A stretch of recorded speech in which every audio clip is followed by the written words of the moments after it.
L'analyse de référencement naturel est quelque chose que tout le monde devrait faire constamment pour bien comprendre son positionnement dans les moteurs de recherche. Cependant, on a l'impression toujours de devoir avoir une multitude d'outils payants qui pourraient nous aider à mieux comprendre le positionnement. Alors c'est vrai qu'avec certains outils de type SEMrush, CURank ou encore bien d'autres, on peut analyser hyper finement son positionnement dans les moteurs de recherche et mettre derrière en place forcément des stratégies. Cependant, si vous n'avez pas accès à tous ces outils, je vais vous montrer 3 techniques très simples pour analyser votre référencement naturel avec Google Analytics, plus une fausse technique que tout le monde utilise et que je vais vous remettre en garde envers celle-ci. En tout cas, si vous le faites, utilisez les bonnes pratiques. Et donc celle-ci, c'est tout simplement, tout le monde le fait, pour voir un petit peu où on se positionne dans le moteur de recherche. On va tout simplement tous faire une requête dans Google. Alors, par exemple, si j'ai un site qui est actif dans les colliers de perles, vous pouvez voir, j'ai déjà fait la recherche avant, eh bien voilà, je pense avoir fait du contenu de qualité sur colliers de perles, je pense que mon site, c'est vraiment sa requête absolue sur laquelle il devrait être positionné, et donc je vais faire une recherche dans le moteur de recherche, et là, ce qui se passe, c'est que je vais voir mon site, voilà, par exemple, je vais cliquer sur celui-ci, je vais voir mon site qui est positionné à une certaine position. Et je vais prendre ça comme un acquis. Donc par exemple ici, elle est là en 7 ou 8e position. Et je vais penser que ok, mon site est positionné en 7 ou 8e position sur cette requête.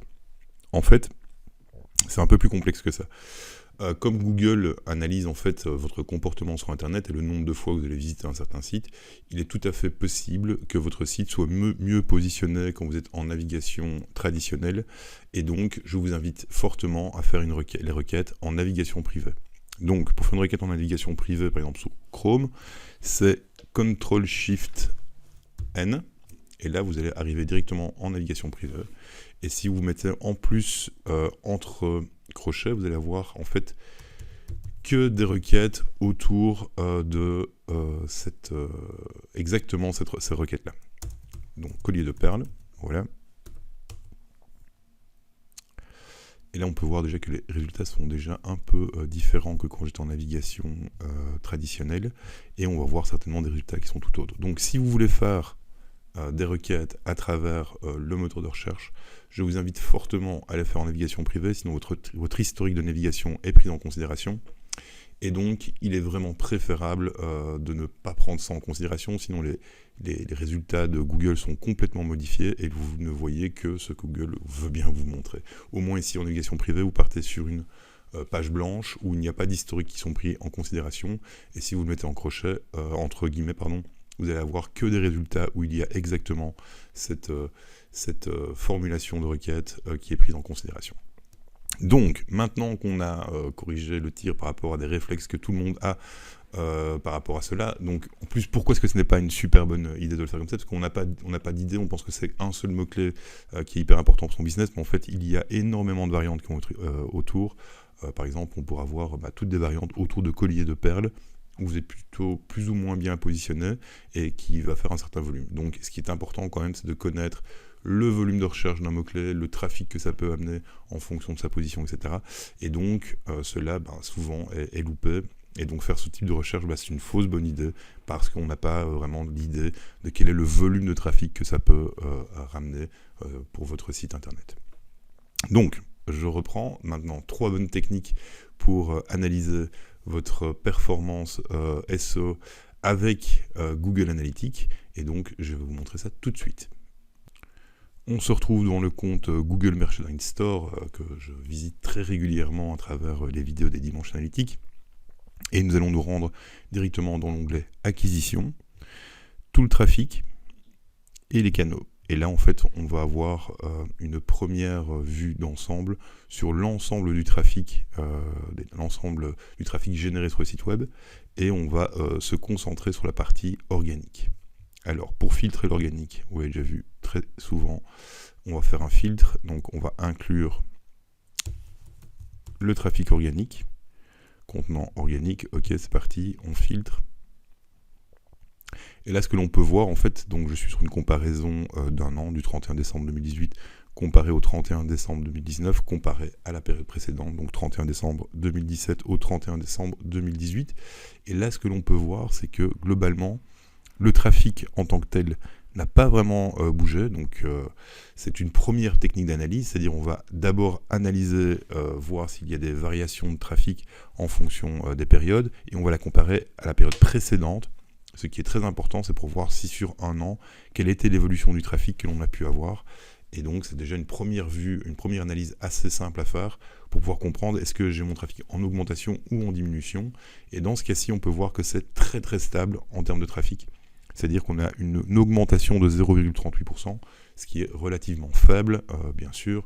Quand on travaille son SEO, on espère au moins avoir des variations de 15, 20, 30%, enfin ça dépend forcément des business. Mais globalement, ici on peut dire qu'il ne s'est rien passé, le trafic a été maintenu. Par contre, ce que l'on peut tout de suite constater, c'est qu'on a une très grosse perte de performance. Donc je me rappelle toujours, je suis sur le compte Google Merchant Store, une très grosse perte de performance en termes e-commerce, c'est-à-dire que le taux de conversion s'est complètement effondré. Si vous voulez comprendre pourquoi, j'ai fait une vidéo qui explique comment est-ce qu'un site faisant 5 millions d'euros de chiffre d'affaires peut perdre 99% de son chiffre d'affaires. Je l'explique, en fait ce sont des sources de trafic externes qui généraient énormément de business, et donc du coup ça a impacté aussi négativement l'ensemble des autres sources, et donc c'est clairement ici pourquoi est-ce qu'ils perdent 91% de leur chiffre d'affaires sur ce segment. Et donc ici, vous pouvez voir que d'un côté, le trafic reste stable, mais de l'autre, vous avez une perte de chiffre d'affaires qui est entraînée par d'autres sources de trafic. Donc ça, c'était la première technique que je vous invite à tester, c'est simplement d'analyser dans son ensemble le trafic sur un an, le comparer à l'année précédente et voir un petit peu quelles sont les variations que vous avez. Est-ce que vous êtes avec plus d'utilisateurs, plus de sessions ou moins, et un petit peu comprendre pourquoi est-ce que ça ne va pas pour le mieux pour vous, ou sinon ça va peut-être aussi aller super bien.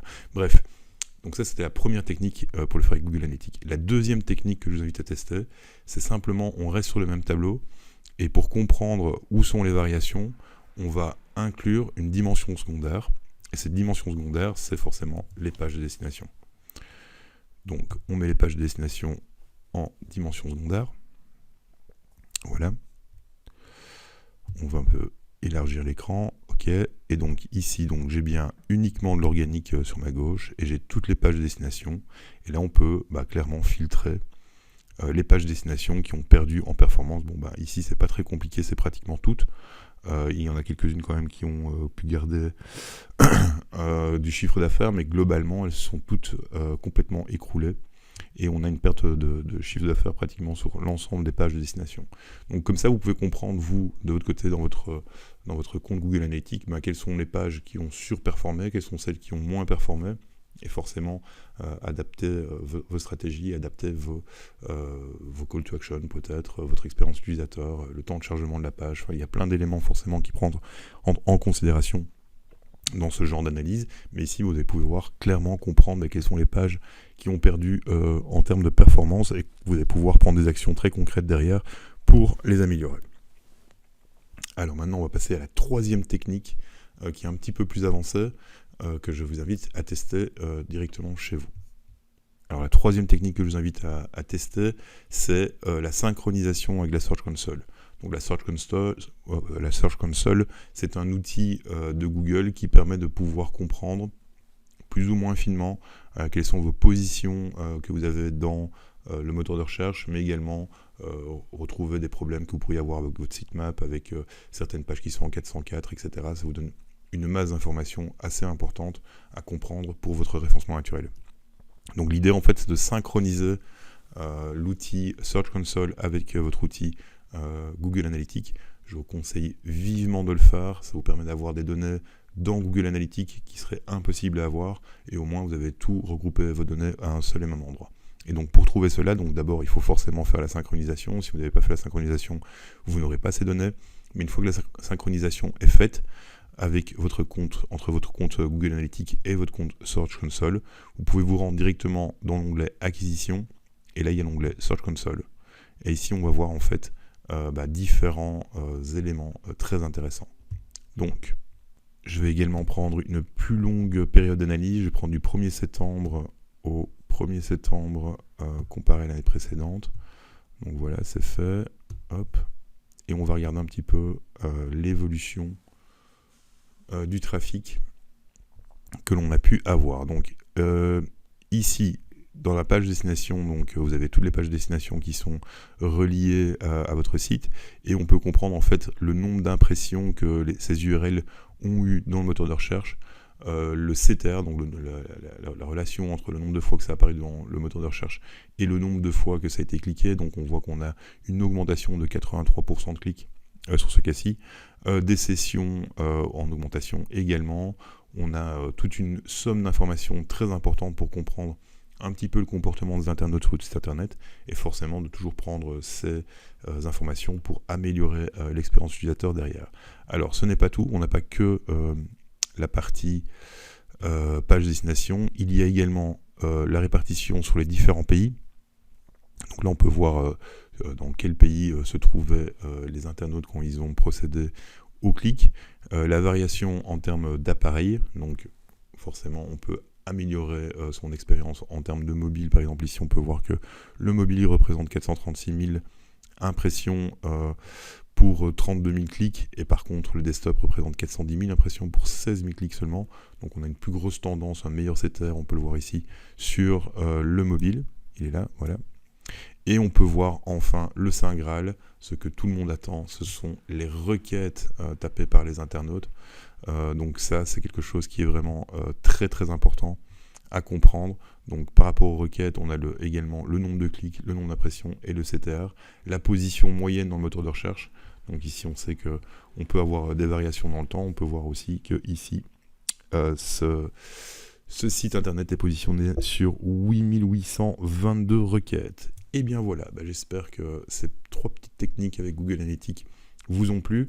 Je vous invite en tout cas à les tester, à me donner votre retour d'expérience, à commenter la vidéo si ce n'est pas encore fait, à vous abonner également à ma chaîne. C'est un plaisir de faire cette vidéo, et je vous dis à très bientôt pour une nouvelle vidéo des Dimanches Analytiques. C'était Georges, bye.